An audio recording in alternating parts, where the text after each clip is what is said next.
Oke, kita langsung menuju ke soal berikutnya ya. The author purpose for writing the text is to. Jadi di sini yang ditanyakan adalah tujuan dari teks. Nah, bagaimana menentukan tujuan dari sebuah teks? Jadi untuk bisa menentukan tujuan dari sebuah teks, maka kita perlu tahu apa isi bacaannya. Nah, untuk mengetahui apa isi teksnya itu, berarti langkah cepatnya adalah dengan cara mencari main idea dari teks. Jadi, ketika kita sudah menemukan main idea dari teksnya, kita tahu gambaran secara umum teksnya itu membicarakan apa. Nah, setelah kita tahu apa isi teksnya dengan cara mencari main idea, baru dari sini kita bisa menentukan tujuannya. Oke. Berarti langkah pertama kita adalah mencari main idenya terlebih dahulu. Mari kita lihat bacaannya. Nah, untuk mencari main idea, langkah pertamanya adalah 1. Baca tuntas paragraf yang pertama. Kita artikan bersama-sama yuk. Oke. How effective, berarti seberapa efektif iklan di sosial media itu? Iklan di sosial media adalah hanya satu dari sekian banyak cara untuk mencapai konsumen saat ini.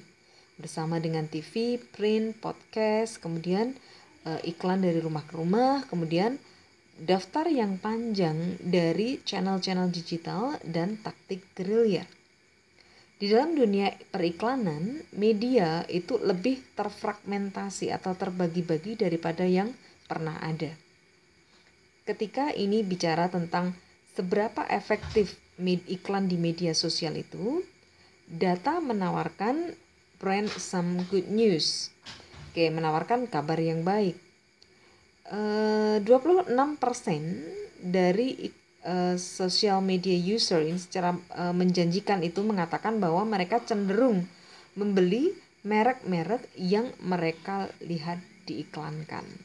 Baik, jadi paragraf 1 ini pada intinya membahas tentang efektivitas periklanan ya. Jadi teks ini di paragraf 1 ini kita harus simpulkan karena ini bicara tentang how effective sebetulnya. Main idenya adalah how effective the advertisement on social media. Nah, ini diberikan data yang relevan, yaitu seberapa datanya. Ada 26% bahwa para pengguna media sosial itu mengatakan mereka cenderung membeli merek yang mereka lihat dalam iklan. Jadi intinya adalah tentang seberapa efektifnya. Oke, ini dugaan main idenya ya. Sekarang kita lihat paragraf 2 bicara tentang apa. Jelasnya para pengiklan ini tidak hanya iklan itu tidak hanya merupakan satu-satunya cara bagi para konsumen ini untuk menemukan merek-merek tertentu. Oke. Di paragraf 2 kalimat pertama masih mengambang ya, berarti kita maju lagi satu kalimat. Namun jika Anda membangun strategi Anda tentang periklanan di sosial media, penting untuk melakukannya itu dengan benar. Nah, berarti di sini penekanan di paragraf kedua adalah pentingnya untuk melakukan iklan di sosial media itu secara benar gitu ya. Oke, sekarang kita lihat paragraf ketiga bicara tentang apa. Kita baca kalimat pertamanya dulu. Jadi, bagaimana persisnya Anda bisa mengoptimalkan kehadiran your brand social media presence. Jadi kehadiran brand Anda di sosial media untuk menginspirasi dan mengikat audiens Anda. Oke, ini dimulai dengan pertanyaan tentang how. Berarti ini paragraf ini bicara tentang bagaimana cara-cara mengoptimalkan kehadiran brand atau merek itu di media sosial.